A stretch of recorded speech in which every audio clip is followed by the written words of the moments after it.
Welcome back to A Shark's Perspective. So, how should you judge your SEO efforts of either your internal team or the agency that you work with to perform search engine optimization?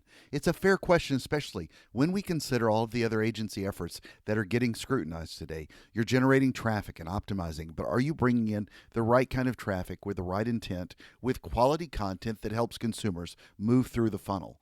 Daniel Cooper is the founder and CEO of Lolly, a London-based digital marketing agency, and he's a self-confessed SEO, content marketing, and programming nerd focused on lead generation and performance marketing. And on this episode, we'll discuss SEO for performance marketing, writing quality pillared content that answers people's problems and not just brand solutions, hubs and spokes, buttons, pants, Brexit, soccer, backlinks, Moz, Ahrefs, SEMrush, and a lot more. So let's tune in to an optimized Englishman with an optimized shark on this episode of A Shark's Perspective.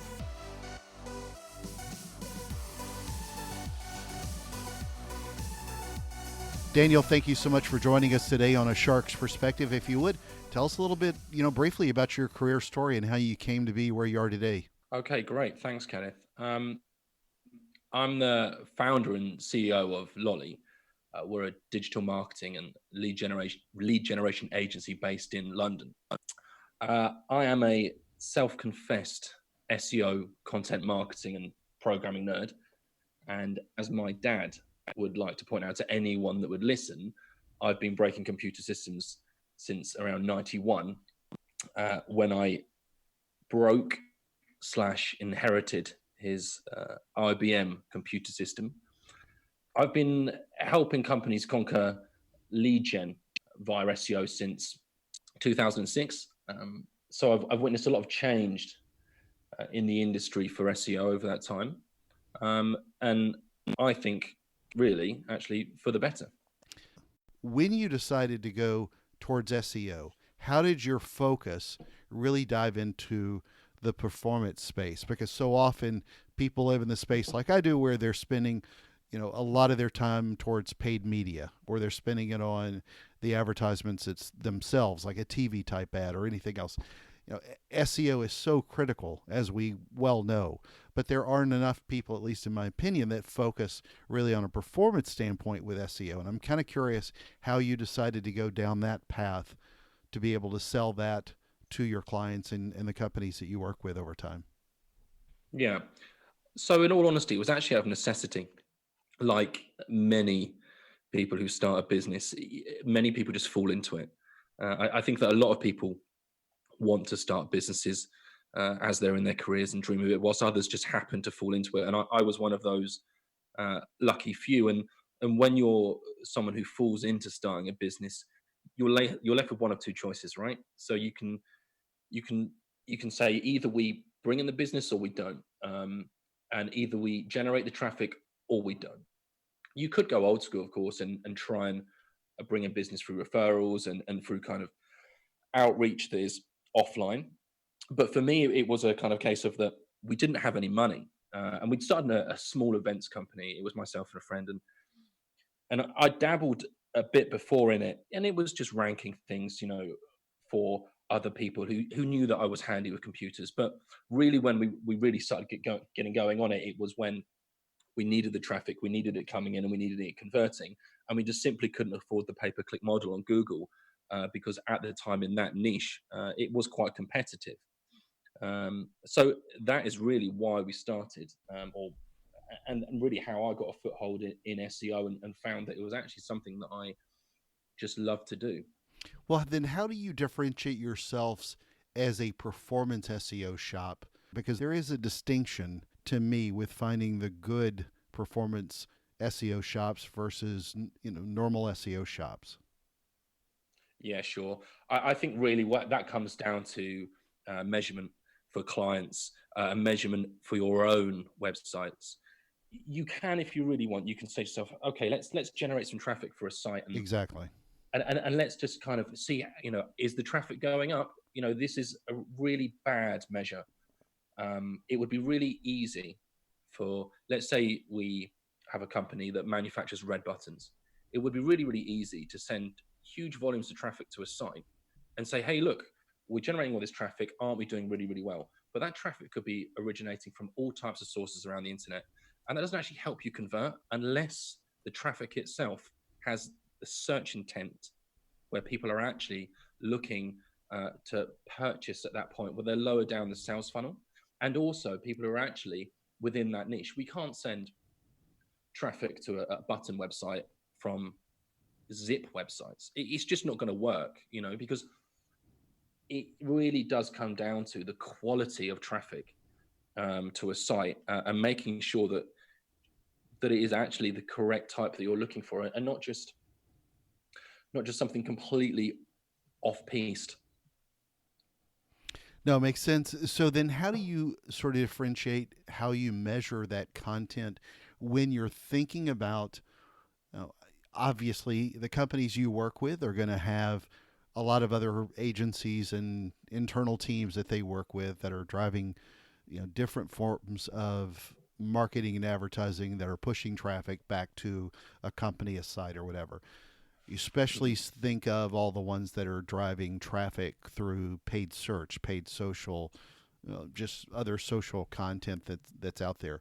How do you sort of position yourselves to be able to measure differently against all those traffic? Because I've seen this happen a lot of times before where their SEO guys are measured against the quality of their traffic, but still you Yeah, might be competing against 5,000 other things that are the actual things happening out in the environment in the world. Maybe some of it's ad traffic coming. It's very hard, I've found, for SEO companies to really focus on the type and quality of traffic that you're bringing in versus all the other things that come in through paid search, paid social, social media in general, and so on and so forth. How do you sort of create that path to where you can show that difference? sure. So this, it reminds me actually of this question of a book that I recently read. I don't know if you've read it. It's called High Output Management by Andrew Grove. And Andrew Grove was the CEO of Intel. And it's a management book that isn't going to make you jump off the wall and and excite you and you can run around the room. Yeah, But it has some really good lessons in there. And one of the lessons that he really talks about in there really drives home is a point of dual reporting. So I think that's vital, right? And when we speak to clients, and aside from clients, anyone listening to this, you need to talk, ask yourself, what is really going to push things forward to us? What is the actual result that we're looking for here? And almost everyone, the answers that will be, I'm looking for more customers. So you therefore need to measure your SEO success and your campaigns on how many leads have we got coming in versus how many of those actually convert. Because again, we could throw loads of traffic at the website and get a load of conversions, but then how many of those are actually quality leads? So it's those 2 points of measurement that are really important. And it's again really important for that dual measurement as well on that. fair enough.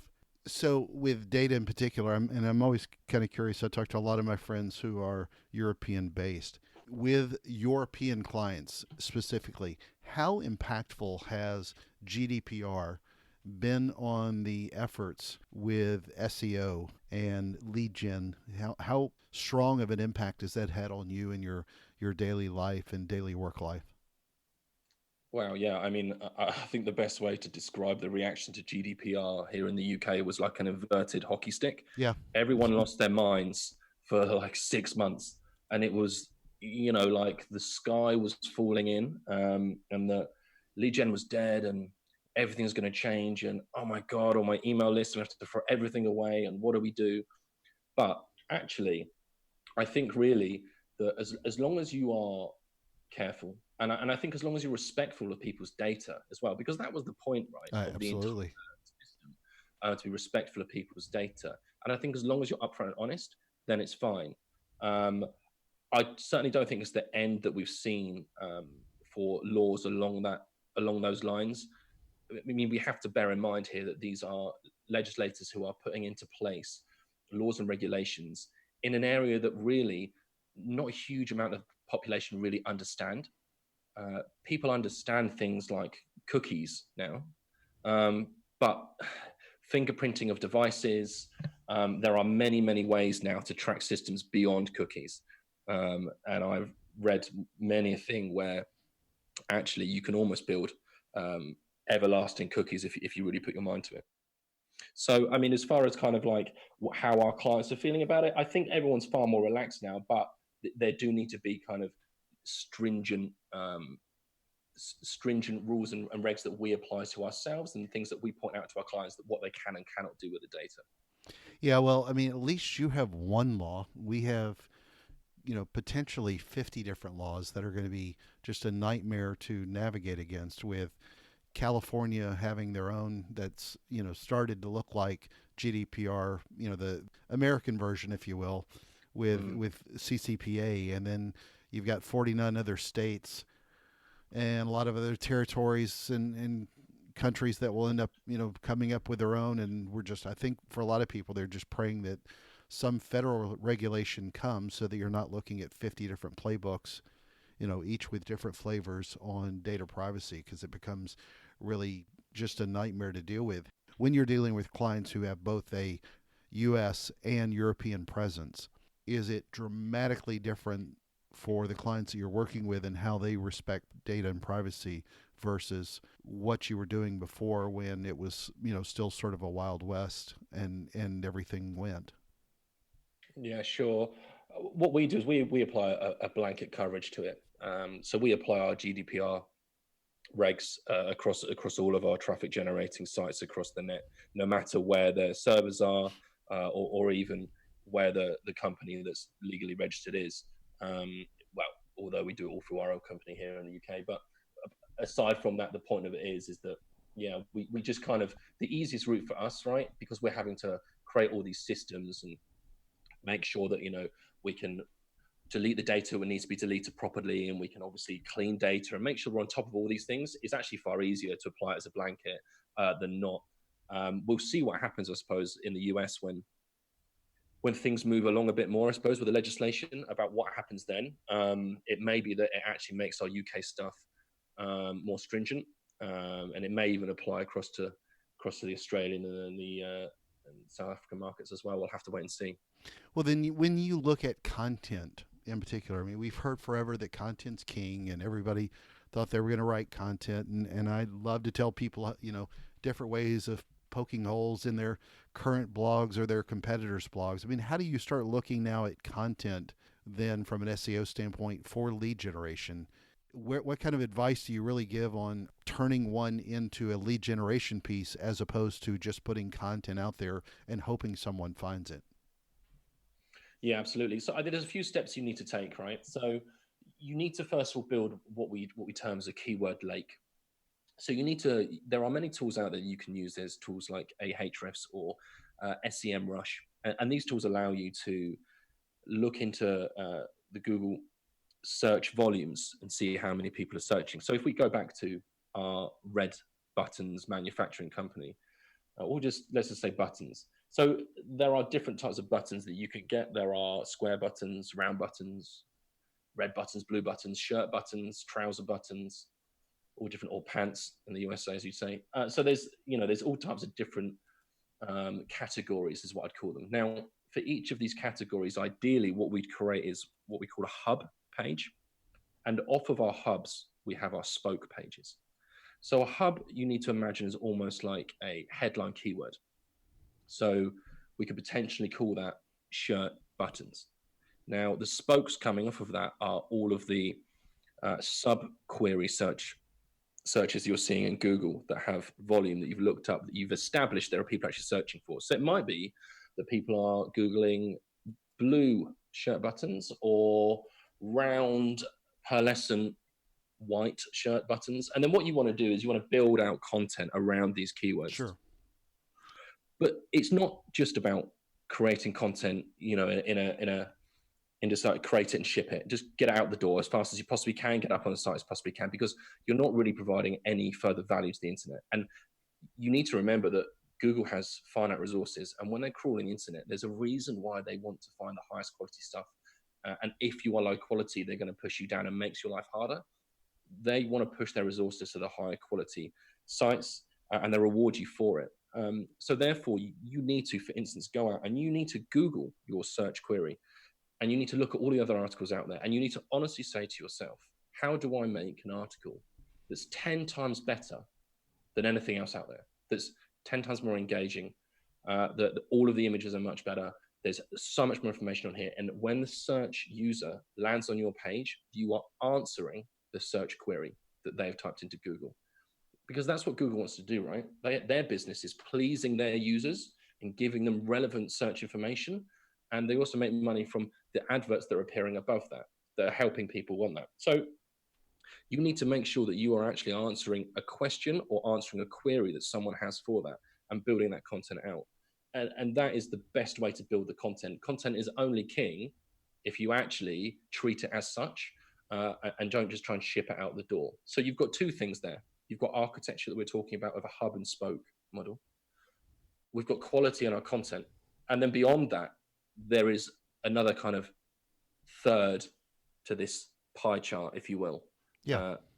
Which is really backlinking. To your point, so few companies think about what people are searching for today when creating content. They still, and there are a lot of agencies that push them in this direction as well. They still think they need to put out their message only, not how their message is actually requested or asked by customers. And sometimes they're asking the same thing, they're just not asking in the same way that somebody's actually going and searching for it. And that's something I've found to be quite often the problem is maybe they're saying X, somebody else is asking Y. It's the same question, but it gets lost between the X and Y as to how to phrase that question to answer people's questions.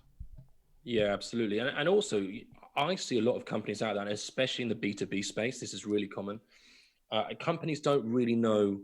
They think so. We need a blog and we need to create content, and they don't really know what to create content about. So they just kind of find anything that's lying around. So they say, "Oh, we've won the local soccer match. Yeah. the local five-a-side. We win the local five-a-side soccer match," and it's really difficult and actually quite awkward when I meet and sit down with a client for the first time, and I say to them, "Guys, look, I hate to tell you this, but no one cares that you won that soccer match, and unfortunately, no one's reading that either. And you've got 500 of these blog posts about you, but people want their problem solved. They don't want to talk about how well you're doing." And it's always a difficult and awkward conversation that certainly furrows brows in offices. Of course. Well, I'm going to give you a couple of points right there because you called it what it should be called, and it's soccer, not football. So debatable. Thank you for saying what I would consider the proper term. Go Cowboys. So anyway, let's talk a little bit then about some tips and tricks that you see in the SEO space that will help people again create more lead generation opportunities out of, again, this is a follow-up to more of the content you just discussed or anything else. What are some of the tips and tricks and techniques that you use to help drive more lead generation efforts?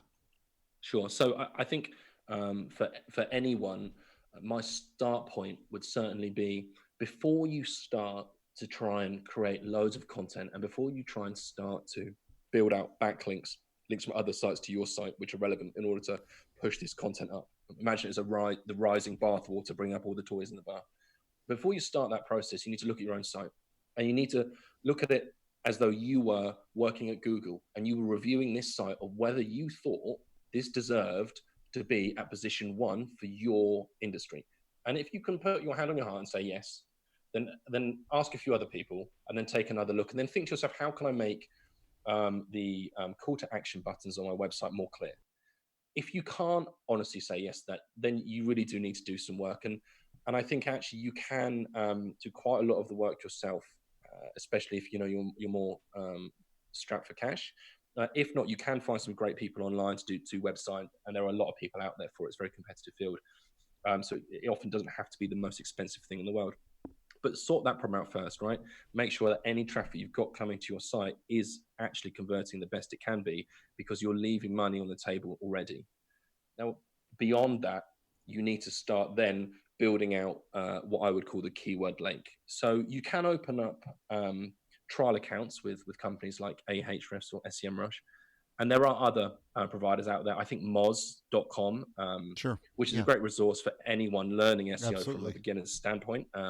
And I know you've had Rand Fishkin on the show, who is a fantastic guy and a real fountain of knowledge. But head there and have a look around. But good stuff.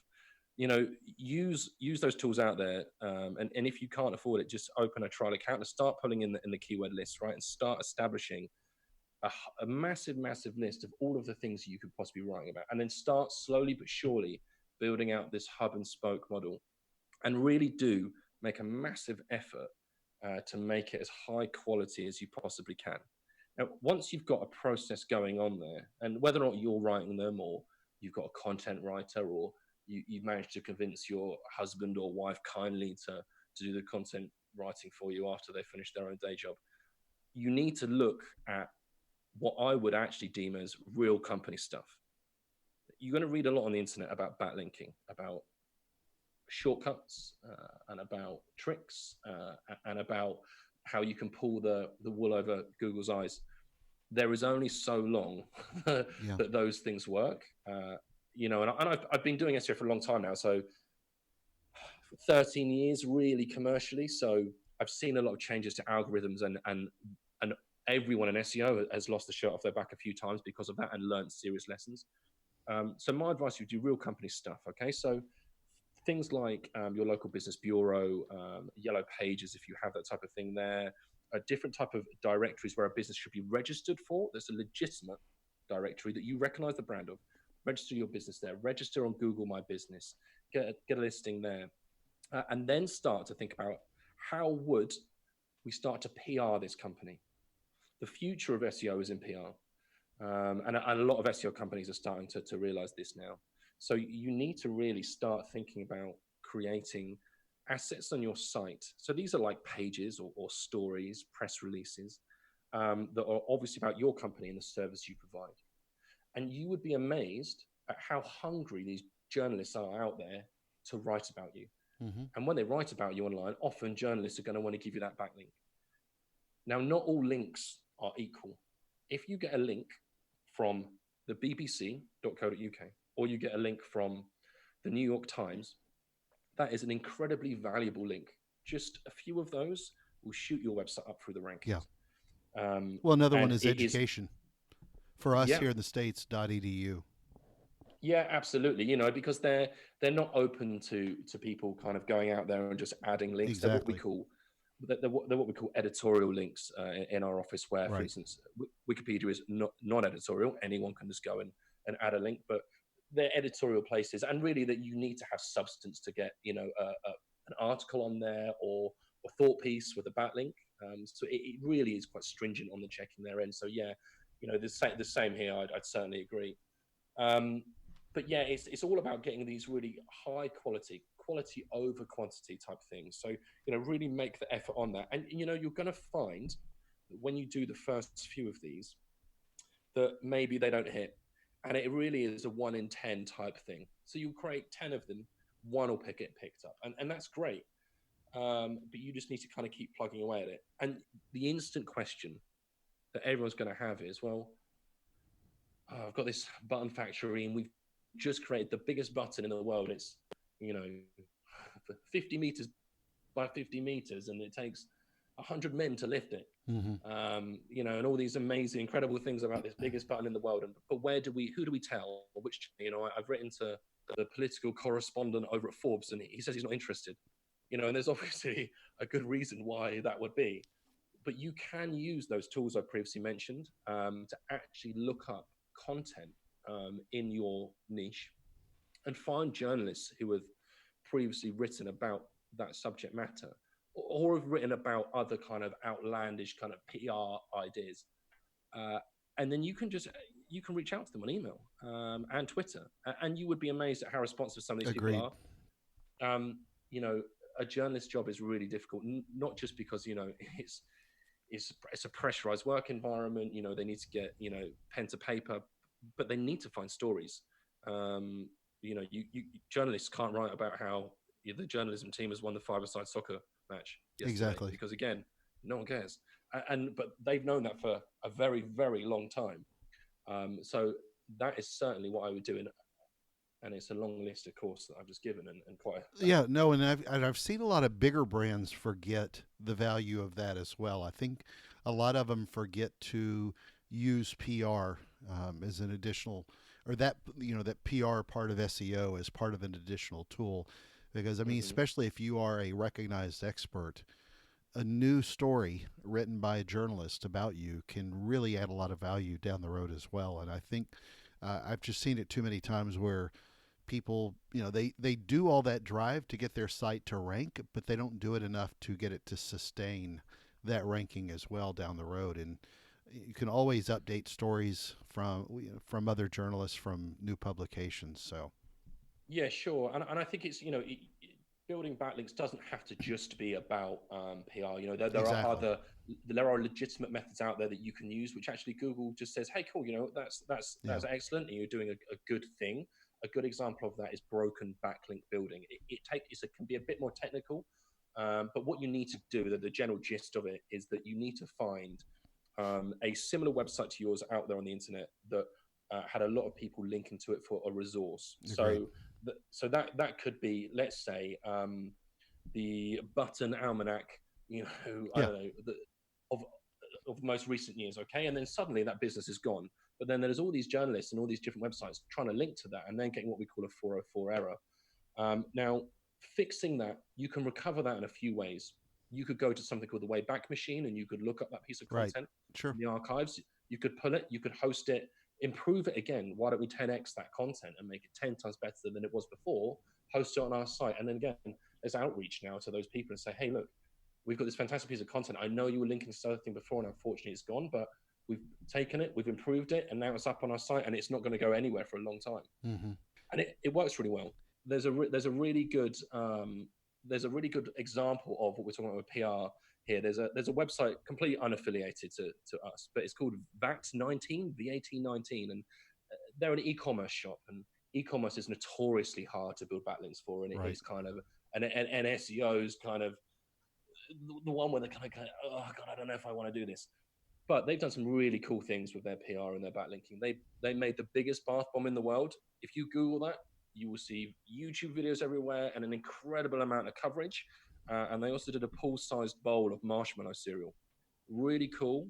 Got massive amounts of backlink, massive amounts of PR, and it's made those guys very, very successful at what they do. It's certainly worth looking at and having a consideration for what you can do for your business. Nice. Well, Daniel, shark attacks are extremely rare off the English coast. You're more likely to get attacked by a dogfish head IPA rather than a dogfish shark in the English Channel. But I have to ask, since you're on a shark's perspective, what is your favorite kind of shark and why? I would say that my favorite type of shark, I would say, is actually a tiger shark. Yeah, beautiful Uh, shark. Potentially an underrated underdog of the sea, but beautifully vicious. Yeah, well, it's not as vicious as people often think, but you want to always respect them and their territory. Well, Daniel, it's that Yeah, special time in the show. Are you ready for the 5 most interesting and important questions that you're going to be asked today? 100%. All right, number 1, SEMrush or Ahrefs? Ahrefs. Number 2, this is a Lolly-esque question. The Chordettes or Lil Wayne? The Chordettes. It was 2 musicians or groups who had songs called Lollipop, so that was why. Number 3, Brexit or no Brexit? Oh, I got to get political. Might ask a religious yeah. question later. Oh, it's a difficult one. I Yeah. mean, do you know what? It's for me, it was no Brexit, and I voted no Brexit. But it's a bit like trying to get a divorce, and then you keep changing your mind, and you say, "Okay, actually, we can have this, and we can." It's ruined now, so unfortunately, there's no going back. So we are only left with one choice now, and True. unfortunately, that's Brexit. All right, number 4, British Prime Minister Boris Johnson's hair or U.S. President Donald Trump's hair? Oh, flamboyance all the way, Donald Trump. I don't know. There's not really a great choice in either. Number 5, and the most important question that you're going to be asked today, and we're talking American, not English: biscuits or cornbread? Mm, it's gonna have to be biscuits. Yeah. A friend of mine from Britain just said she'd never even heard of a cornbread before I asked that question to her just a week or two ago. So, Daniel, where can people find out more about you, follow your thought leadership, learn a little bit more about Lolly and more? Sure, you can find our website at lolly.co.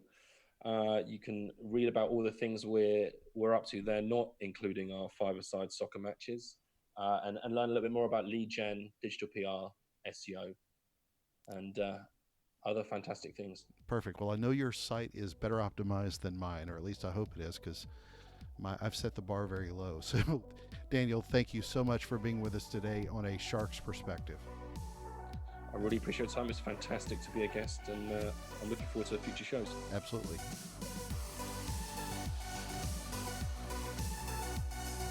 So there was my conversation with Daniel Cooper, the founder and CEO of Lolly, a London-based digital marketing agency, and he's a self-confessed SEO, content marketing, and programming nerd focused on lead generation and performance marketing. Let's take a look at 3 key takeaways from my conversation with him. First, there's a big distinction in how you should source or consider an SEO shop for performance versus all other SEO shops or agencies that optimize or drive traffic. Look, not all agencies or specialists are created alike. I've worked with nearly 24 SEO specialist agencies and countless other digital marketing agencies, and there are a lot of people who talk SEO and brag on performance as an agency with stats that sound impressive, but may not help you actually grow. So before you make that choice of who handles your search engine optimization, something that is crucial to your business, just make certain to level set your expectations beforehand and know how you'll measure that performance. Second, there are so many ways that something like a GDPR or even a CCPA on this side can potentially affect your SEO. I mean, think about website goals like you might keep up with newsletter subscriptions. Another is to think of HTTPS as an example, cookie consent with UX and page design, managing cookied consent, and even how that affects page speed. Analytics with data that's allowed to be shared. Compliance is a ranking factor. Personalization and user intent. So much to cover. My point is that so much of this is still to be determined. There are some benefits to the law and how it may, in the long term, affect SEO. But regardless, you need to think about it now and often as we look ahead. Third, when you're writing content, focus on writing it through the lens of what problems the customers are trying to fix before you start on writing about how your product or service is the solution. I'll likely remind you on another 1,000 episodes about SEO or any other tactic.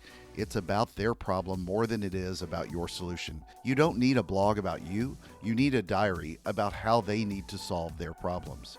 Got a question? Send me an email to kenneth@asharksperspective.com. Thank you again for the privilege of your time. So whether or not you're optimizing your website, your marketing, your advertising, or your life, optimize like a shark and join us on the next episode of A Shark's Perspective.